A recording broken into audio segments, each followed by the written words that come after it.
Hey everyone, Pastor Tommy McMurtry from Liberty Baptist Church in Rock Falls here. Wanted to make a video about the documentary that just came out called Let Us Pray, a Ministry of Scandals. And this documentary, it's got the social media world all in a tizzy. All the IFB haters are having a heyday. They are going after everyone associated with IFB, and they are demanding that we just call out everybody and everything. And they feel like this documentary has just given them the power to treat us all like trained monkeys, and they say dance and we're supposed to just dance.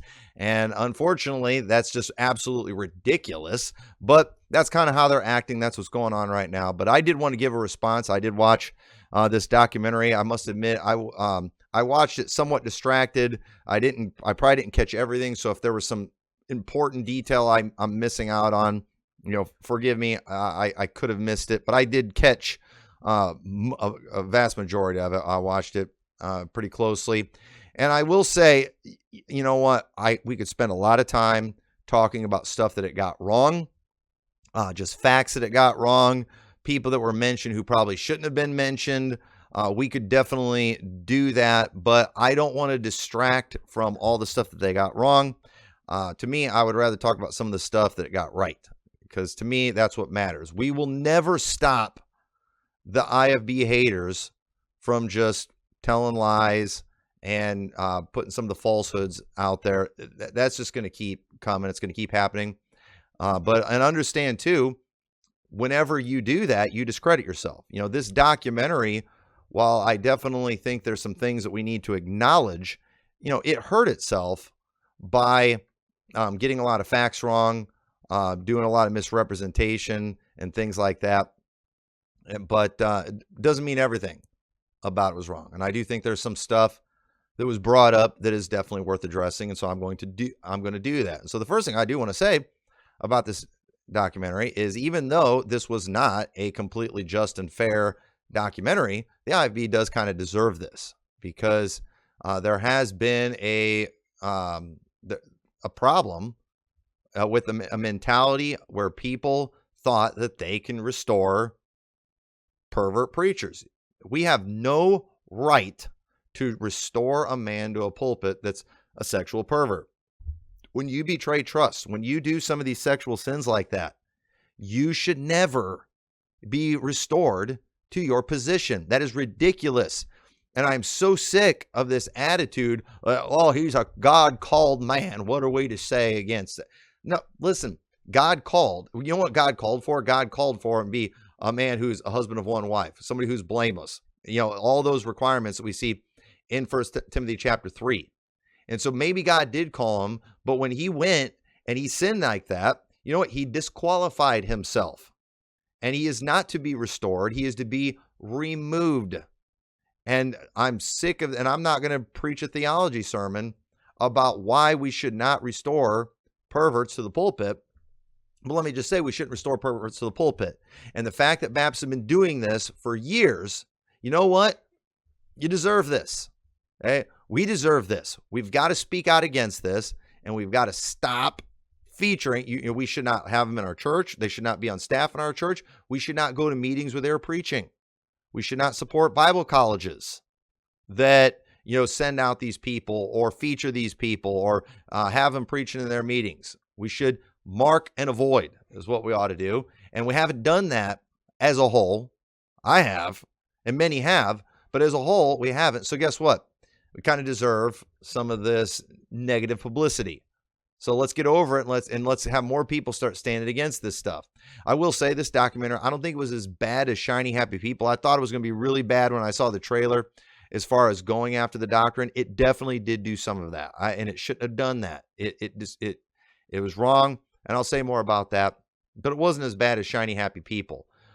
This particular documentary, it did feature ladies who not only were abused, but their abusers even were convicted, pled guilty, and did time. So I think that should tell us something right there. This kind of thing happens, and that's horrible. And in some of these situations too, there were repeat offenders. where they were. They were relocated or they were restored to their position. That should never happen. Obviously, we cannot prevent all sin from ever happening. I do think we can prevent a lot more than we give ourselves credit for. I do think there's certain safeguards that every church ought to have in place.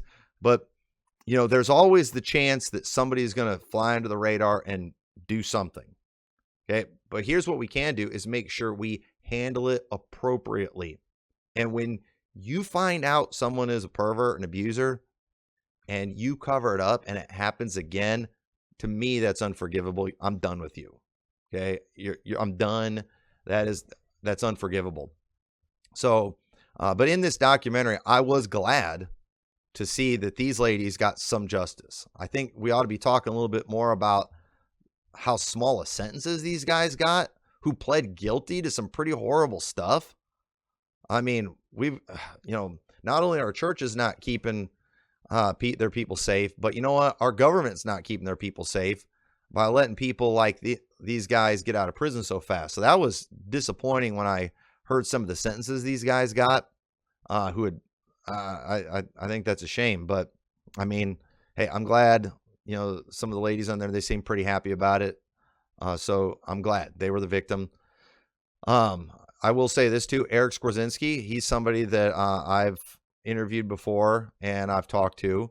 And I've always been very open and honest with Eric. We've had some conversations. And I will say that after watching this documentary, I think Eric was used big time and he ought to be ashamed of himself.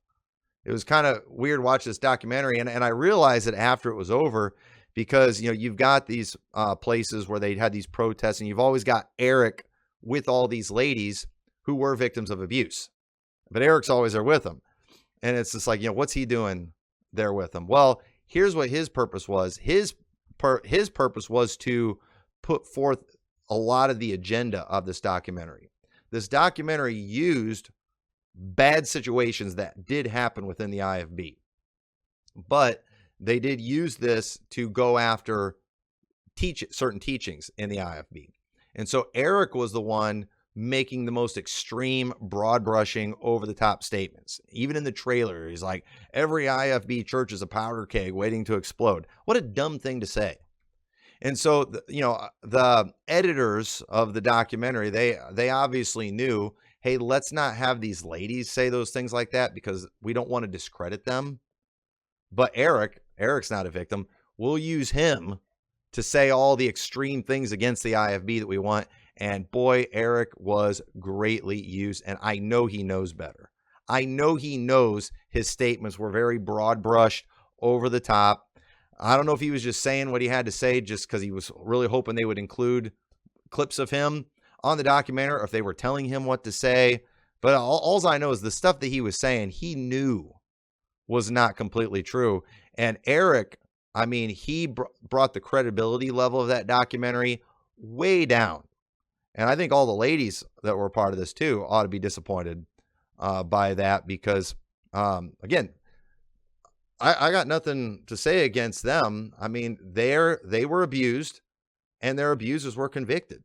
So they obviously had a right to be upset. And some of them did. Some of them did, connect some of the teachings with their abuse, and that's wrong. And I'll say a little more about that in a little bit. But Eric was the one they mainly used for that. And so, Eric, you ought to be ashamed of yourself. That was terrible. That was terrible. You really brought that documentary way down. I'm sure it helped to, get your name out there, get your podcast out there. So I'm sure you benefited from that. And maybe that's how they were able to get you to say things that you knew were not completely accurate and over the top. I'm sure you will benefit greatly from this documentary. But you know what? If you have a conscience left, I hope you're ashamed of yourself and feel bad about it. And so, but understand, when it comes to things like this, it is difficult because, again, the IFB haters are all using this to just get everybody, calling out everyone who's ever been accused of anything. Again, the IFB haters, they think we're their trained monkeys and they're trying to tell us to dance right now. And obviously, most preachers are like, look, I don't even know these people in this documentary. I'm not connected to these people. Our church has never had anything like this. My ministry has never had anything like this. but I've got all these IFB haters like telling me to dance right now, and I'm just not going to do it. And so then they're getting accused of being, covering for perverts. I had a clown accuse me of that yesterday. It's just like, what in the world is wrong with you people? And this guy too, he's accused me of all kinds of things before, but he's somebody too who is, desperate to be loved by everybody. And so he's easily intimidated. And so he's dancing for him. He's dancing for the IFB haters right now. And there's some preachers out there on social media dancing for the IFB haters, and they're out there calling out everybody, virtue signaling, all that kind of stuff. And I think that's, they're embarrassing themselves as they do that. But I'm not ashamed at all. I have been standing against this stuff for years. I've been public about it. I've been vocal about it. I've been attacked for it. And so that I cannot be shamed into dancing like a trained monkey for these people. But I will say, though, that, again, accusations are something that are very serious. I believe we ought to handle them properly, because we do live in a world where there's a lot of false accusations. And so when it comes to where I stand and how I operate when it comes to these things is, if I know someone or I'm publicly involved with somebody and they are accused of something horrible like this, I will dig. I want to know, hey, I don't want to support somebody who's covering for pervs or who is a perv. I don't want to be involved with something like that. So I will. And, and thankfully, the people I hang out with, I don't really have to worry about that stuff. I had one situation where somebody who was a known liar, no credibility at all, was accusing somebody that I was friends with of like harboring a pervert or something in their church. And I was just like, that's stupid. When I heard about that, I got on my phone. I called him up. I was like, hey, can you tell me the story behind this? What's going on? He explained the story for me. And this person was just lying, and they were a known liar, but it was a serious accusation. And because I was close to this person, I had no problem calling him up. I was pretty sure he would have a good explanation. And they had a really good explanation, because I'm not going to hang out with somebody who covers for perps. But then if it's somebody I don't know, if it's somebody I don't have any fellowship with, I don't understand why I have to make a public response, especially to innocent, if it's a situation where nothing's been proven, because that's what we're seeing now too, is obviously in this documentary, we have proven situations. We have people who were convicted in a court of law, who pled guilty, who did time. Okay. You better believe we can say something about that. And, but at the same time too, now it's like anybody who wants to just share an accusation on social media, it's like we're all supposed to share it, like it. And it's like, I know nothing about this. I know nothing about the person making the accusation, and they're acting like we're supposed to just believe every accusation. But it's like, why do I have to do anything? Sorry, I am not your trained monkey. I'm not going to dance for you. I am not familiar with this situation. I don't know this person. I'm not involved with this person, and I'm not really interested in looking into this situation. The preachers that are featured in this documentary, these are not people I am in fellowship with. These are not people that I know.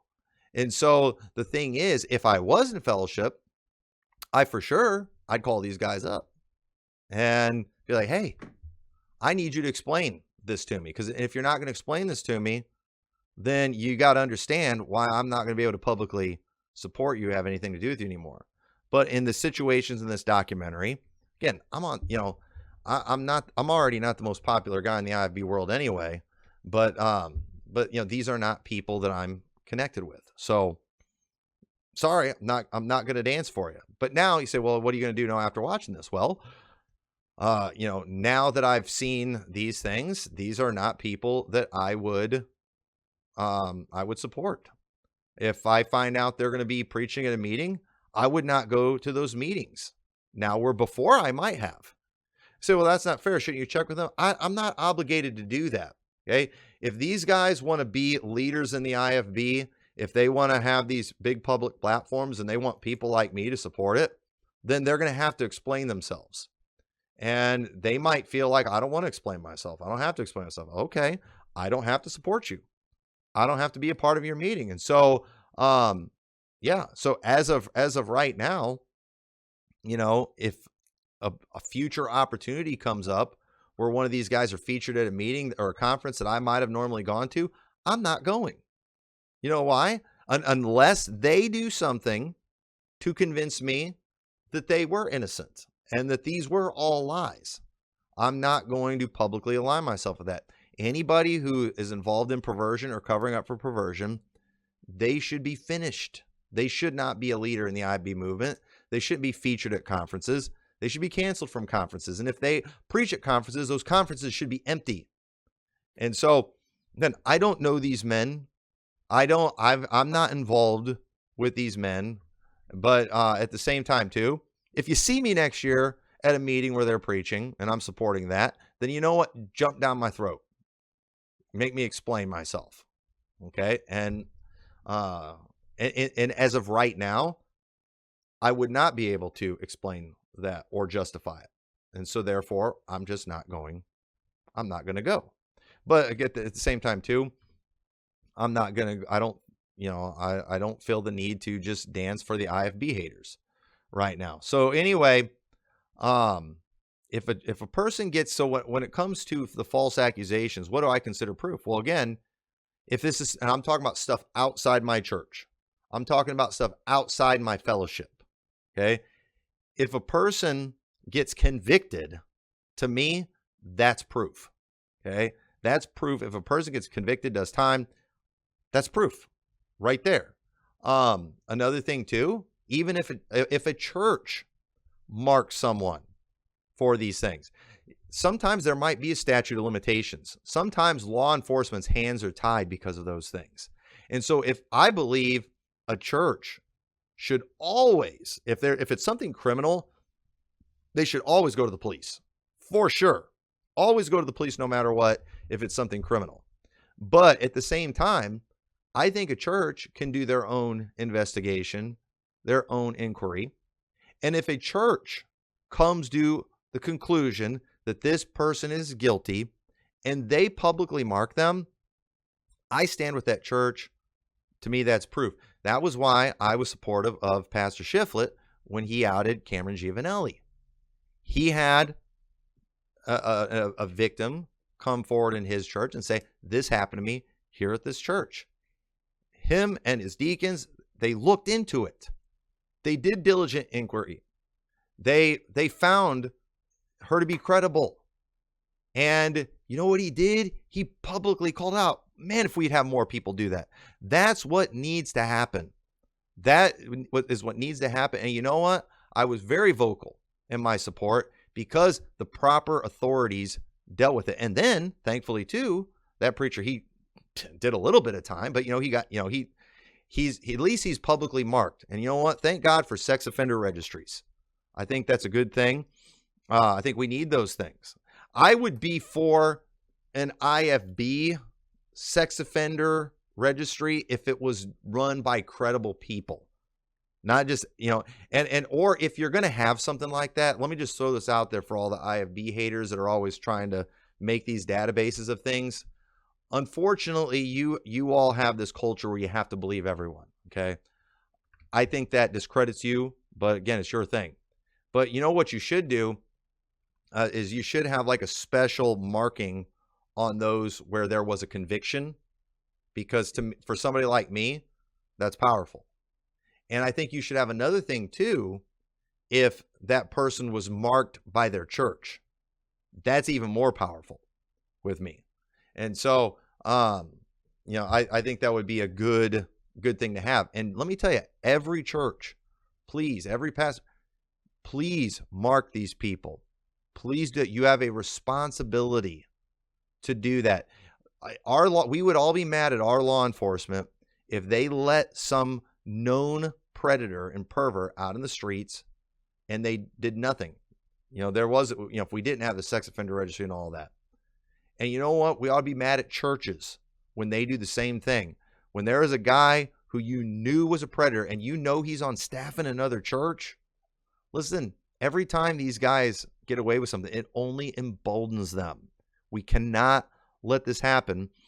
And so, you've got to say something. You absolutely have to say something. You've got to publicly expose these people. Please do that. And so, And when you do, it makes it real easy for Baptists like myself, who we hate perverts, but we also don't want to falsely accuse somebody. It gives us what we need to just publicly cream these people. And so, man, you have no idea what a help it is when you do that kind of thing. And so, my message to these ladies that were abused, you know what? Thank you for exposing these predators. You made churches a little safer. Thank you for that. And to all those out there who have been abused in your church, I can only imagine. I can't say I know what it would be like, to have been abused and come forward with an accusation about somebody who's very influential in the church, somebody who's very loved in the church. What a difficult situation that would be. I can only imagine what that would be like. But I have no doubt it takes a lot of courage to do that. But let me just say that when you don't expose these people, it is much more likely they're going to do it again. The longer you wait to expose these people, the less likely it is you're going to get justice. And one of the ladies, she wasn't on the picture, who, her abuser has not been convicted or charged with anything. I think part of the problem is it was so long ago. It was so long ago. And, I'm not here to say, if they're innocent or guilty. Obviously, I don't know, but, it's very hard for law enforcement to do anything when a lot of time passes. And so again, while it's difficult, and I understand that, I get that, anybody that can do whatever they have to do to get the courage to go forward and say something, that's a good thing. I want all the perverts exposed. And so I think we ought to at least appreciate the fact that this documentary helped, get some people exposed that need to be exposed. I want to know who these people are. And so I'm thankful that they did the right thing and got these guys busted. And so, but I would also just say to them too, please don't make this about the doctrine. Okay, please don't do that. That's not what this is about. And let me explain why that is. Okay. So first off, many preachers have enemies because of what they stand for. We see in the Bible, Jesus was crucified. John the Baptist had his head cut off. Paul was beaten and thrown in prison because of what they stood for, right? So it is a real thing for people to be attacked, falsely accused, lied about because of their stand, because there are people out there who hate the truth. I'm not accusing you of being these people, but I'm saying it's a real thing and it happens. And as Baptists, we see this happen. There's plenty of people out there that have, nobody's ever accused me of anything physical or sexual or anything like that. But there's people out there that hate my guts, not because of anything I've done. I've never hurt anybody, but just because of what I stand for. And so I get a lot of hate. I get accused of all kinds of things. Okay. And, but it's only because of what I stand for. And so we see that a lot. So as Baptists, we're kind of protective of each other and typically want to circle the wagons and support that guy who is being attacked for preaching the truth. Well, the problem is, because there's so much of that, and we typically, and by instinct, rally around that person, whenever the legitimate pervert gets nailed, it is easy for them to pretend they are being attacked because of their stand as well. Now, they're not. But that's why you can't make it about the doctrine. If you make it about the doctrine, then it looks like this is just another example of false accusations and all the stuff like we see in the Bible and like many of us have experienced. You can't make it about the doctrine. You discredit yourself, because whether you agree with us or not, just understand, in our minds, okay, the doctrine's true. Some of us truly believe what we preach.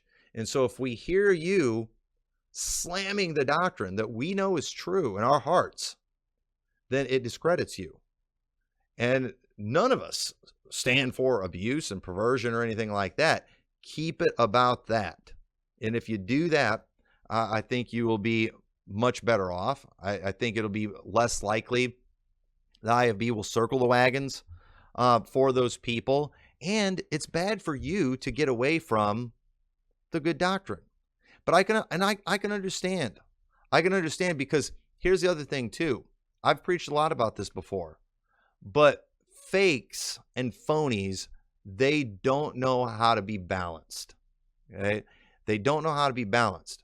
And pardon this illustration, but it's kind of like the drag queens. Okay? They're not really women.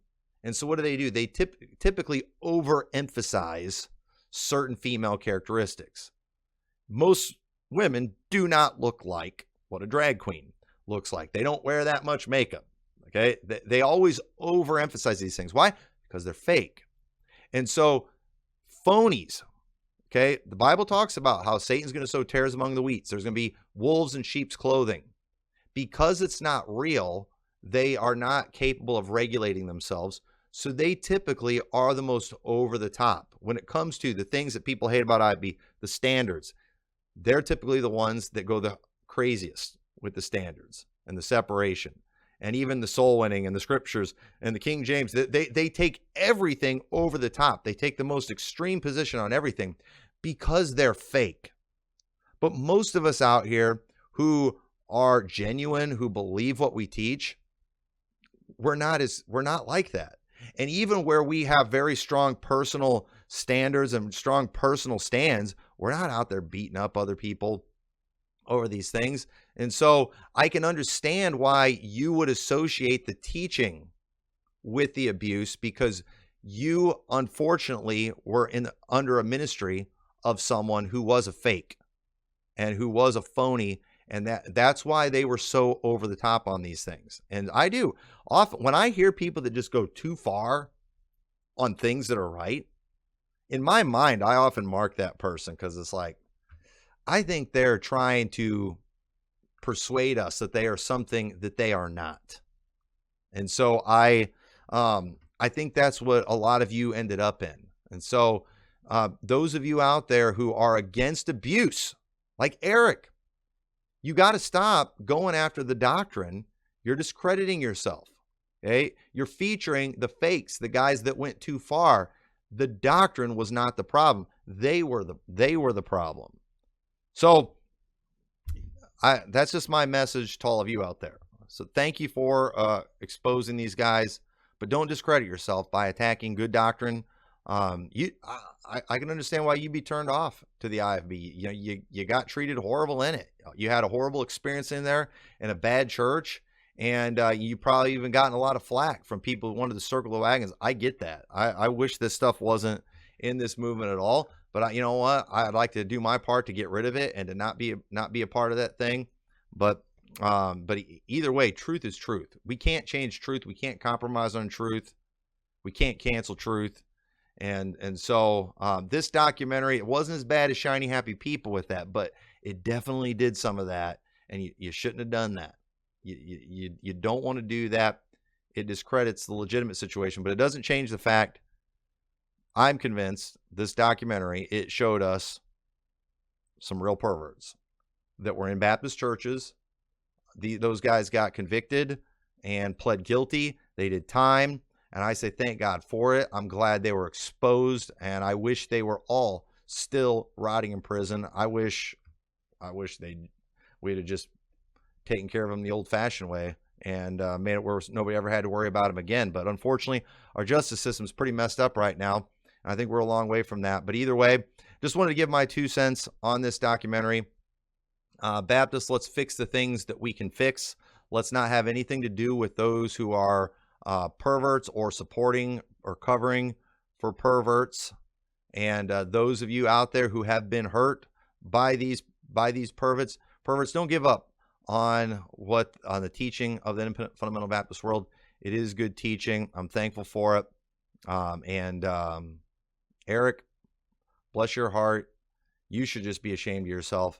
I hope you one of these days get right and do better. Do better, man, because you don't want to discredit victims, and you helped with that. And part of that was the documentary's fault.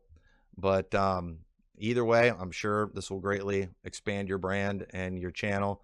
And so I think that was your goal. So hey, you succeeded.